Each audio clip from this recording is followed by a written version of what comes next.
പിന്നെ ഉണ്ടല്ലോ കൂട്ടുകാരെ, ഏകദേശം ഒരു 2-2.5 വർഷം പറഞ്ഞിട്ട് ഞാൻ ആദ്യമായിട്ട് യൂട്യൂബ് ചാനലിൽ സൂപ്പ് റെസിപ്പി ഇടുന്നത്. അന്ന് എല്ലാവരും എന്നോട് ചോദിച്ചിരുന്നു എന്ത് പറ്റി സൂപ്പ് ഫ്ലോപ്പ് ആയോന്ന് കേട്ടോ. പക്ഷെ അന്ന് ഫ്ലോപ്പ് ഒന്നും ആയിട്ടില്ല, നല്ല അടിപൊളി ടേസ്റ്റ് ആയിരുന്നു കേട്ടോ. അതിനുശേഷം കഴിഞ്ഞ ദിവസമാണ് ഞാൻ സൂപ്പ് കുടിക്കുന്നത്. ആലപ്പുഴയിൽ പോയപ്പോൾ സൂപ്പ് കുടിച്ചു കേട്ടോ. അപ്പോൾ ഉള്ള ആഗ്രഹമാണ് എന്നാൽ വീട്ടിൽ തന്നെ ഒരു സൂപ്പ് ഉണ്ടാക്കാമെന്ന്. അങ്ങനെ ഉണ്ടാക്കിയ റെസിപ്പിയാണ് ഷെയർ ചെയ്യുന്നത്. ആദ്യം തന്നെ നമ്മൾ കുക്കർ അടുപ്പത്ത് വെച്ചിട്ടുണ്ട്. ഇതിലേക്ക് ഓയിൽ ചേർത്ത് കൊടുക്കുക. ജസ്റ്റ് ചെറുതായിട്ട് കട്ട് ചെയ്ത് കുറച്ച് വെളുത്തുള്ളി ഇതിലേക്ക് ആഡ് ചെയ്ത് കൊടുക്കുന്നുണ്ട്. ജസ്റ്റ് ഒന്ന് ചെറുതായിട്ടൊന്ന് ചൂടായി വരുമ്പോഴേക്കും നമ്മൾ ഇതിലേക്ക് ഒരു പാത്രത്തിൽ കുറച്ച് ചിക്കൻ എടുക്കുക, ചെറിയ പീസായിട്ട് കട്ട് ചെയ്യുക കേട്ടോ. എല്ലോട് കൂടി തന്നെ ചേർത്ത് കൊടുക്കുക കേട്ടോ. ഇതോടെ ചേർത്തതിന് ശേഷം ജസ്റ്റ് ഒന്ന് ഗോൾഡിഷ് കളറാക്കി എടുക്കുക. ഇനി ഇതിലേക്ക് ഒരു ക്യാരറ്റും 2 പച്ചമുളകും കുറച്ച് ചുവന്നുള്ളിയും ആവശ്യത്തിന് മല്ലിയില കൂടി ചെറുതായിട്ട് കട്ട് ചെയ്ത് ആഡ് ചെയ്ത് കൊടുക്കുക.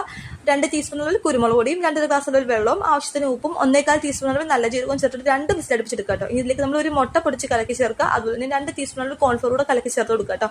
ജസ്റ്റ് ഒന്ന് കുറുകി വരുമ്പോഴേക്കും 2 ടേബിൾ സ്പൂൺ അളവിൽ ടൊമാറ്റോ സോസും ആവശ്യത്തിന് മല്ലിയിലയും ആവശ്യത്തിന് കുരുമുളക് പൊടിയും ആവശ്യത്തിന് ഉപ്പൂടി ചേർത്ത് കൊടുത്ത് ഫ്ലെയിം ഒന്ന് ഓഫ് ചെയ്താൽ മതി. ടേസ്റ്റിയായ സൂപ്പ് തയ്യാറായിട്ടുണ്ട്. എല്ലാവർക്കും ഇഷ്ടമാണെങ്കിൽ ട്രൈ ചെയ്ത് നോക്കാം. സബ്സ്ക്രൈബ് ചെയ്യാൻ മറക്കില്ല കൂട്ടുകാർ.